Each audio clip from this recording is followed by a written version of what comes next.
Hello, welcome back to my channel. Today, we're gonna move on into the new weapons, the broadsword, or you call saber. The broadsword, between broadsword and straight sword, there's a major difference. Straight sword, you can see it's a straight, but broadsword is more broader, wider, and saber, one side is, you open the edge for the one side, not both sides. And second, and they have a major shape difference and also design difference. Over here, you see there's a round. It's blocking the other weapons to attacking you, protects your wrist and your hand. And second, the handle too. Shape of the broadsword handle is not straight, not like a broadsword, straight sword. The shape is straighter. You see, matching the design. Open more, and they have a different shape. See the ankle is going to slightly goes up. And second, if you are buying from the manufacturer or stores, you can check also the balance if it's usable or for decoration. For normal practice broadsword, the weight has to be super nice and balanced. You can put your hands close to a handle and make sure the handle is even leveled. That means the weight from the bottom and the top is pretty leveled. Otherwise, the top will be too heavy, and when you play, you will hurt your wrist. And also, it's harder to play. But on the other hand, if the top is more heavier or longer, maybe sometimes for cutting purpose. So it depends on what you're going to use for practice, for use, or for cutting purpose. Second is the design for the bottom. You can tell there's a screwdriver on the screw on the bottom. Most of the time, they're pretty tight. But sometimes because they want you readjusting, you can see sometimes the losing bottom, the screw, and then you have to constantly tighten it up. Today, we're going to introduce some basics. The number one basics for practice for broadsword, separate broadsword and straight sword, is a wrapping head. Unwrap the head. Those are major difference. And when you do broadsword, you want to do super fast. You see that? And wrapping head is to wrapping around your head.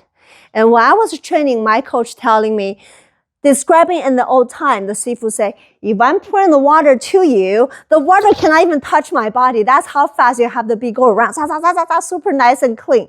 And there's no time for the water to even make it wet. I don't know, never test that, but I'm trying my best to make it as fast as I can. But how to make it fast? We're going to do slow motion breakdown first. Number one, how to hold the broadsword.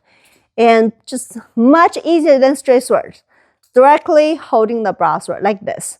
And put your hands against the handle right here. Second, slow-mo. Touch your back so you know where to position yourself. As I always teaching people, always find your weapons, make a part of your body. Then cutting down. Now, second, touch your own shoulder. And you know it's close to your body. And the entire time, make sure the arm is straight up. You see my wrist is super flexible. And you see the behind touching my back. And when I finish, cutting back, continue to touch my shoulder, wrapping around.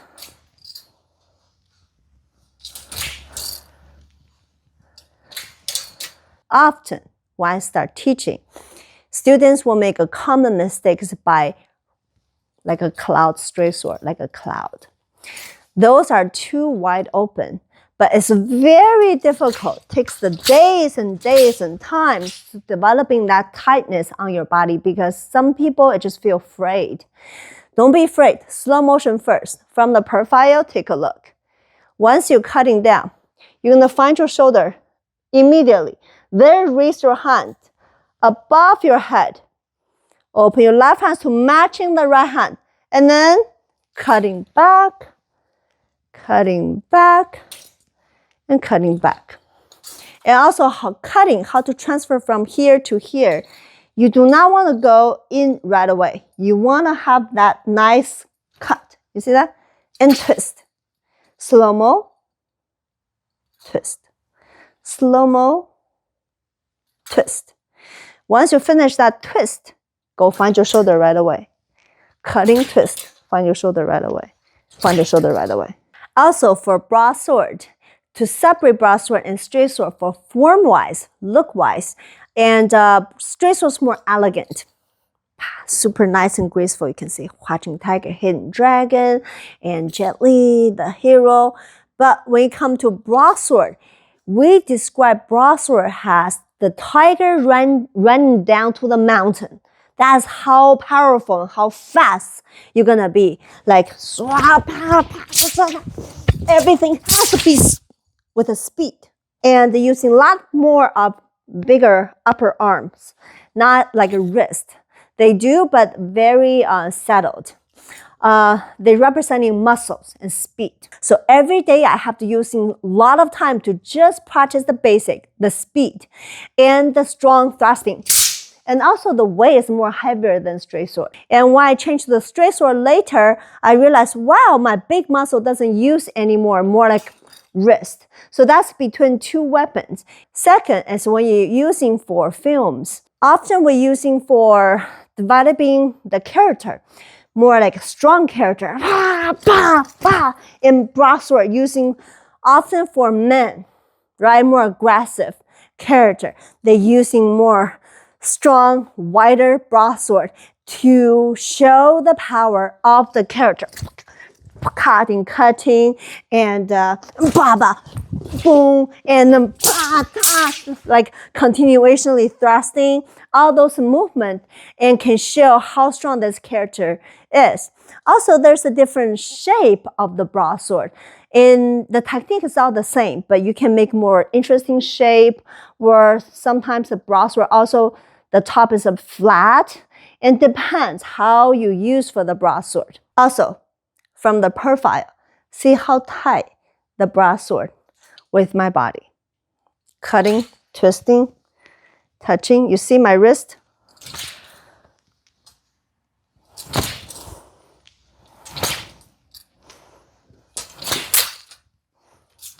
Third, please do not cut yourself. When you're cutting down, if you're cutting like this, you will get the scar for real. I've been cutting myself so many times when I was young, and I have many scars to make me remember that, never do that again. And how to avoiding that happen is to left hand going in right away. You will never get a chance to cut or touch your other arm. Watch. Right away. You're never gonna meet in the center. Meet anywhere in the center. That's why slow motion first. Once you do slow-mo for hundreds of times, you will developing that muscle memory, and make sure that do not developing any bad habit. And left hand is just for matching.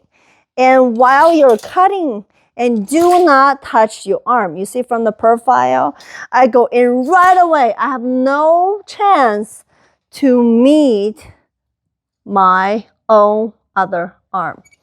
From sideways, see how tight. From profile, you see right away. Hey, good. But when you go fast motion, without the slow-mo developing the small muscle memory, and often you'll get a hurt. But you will remember for real, for a long time, if that happens. So anything can happen when you play with a weapon. Getting hurt is we're trying to avoid not to do. But, if you did, please remember what not to do next time. And also for beginners, if the edge is so sharp, I will recommend you use a tape to wrap around and make sure that you're safe. The front wrapping head also can use for cutting. So first one's cutting, I just said, right? Cutting. And it's a cutting on the stomach area. You see that? If I'm developing a fight choreography, I will be somebody coming in, I will aim on the waist and turn around, cutting.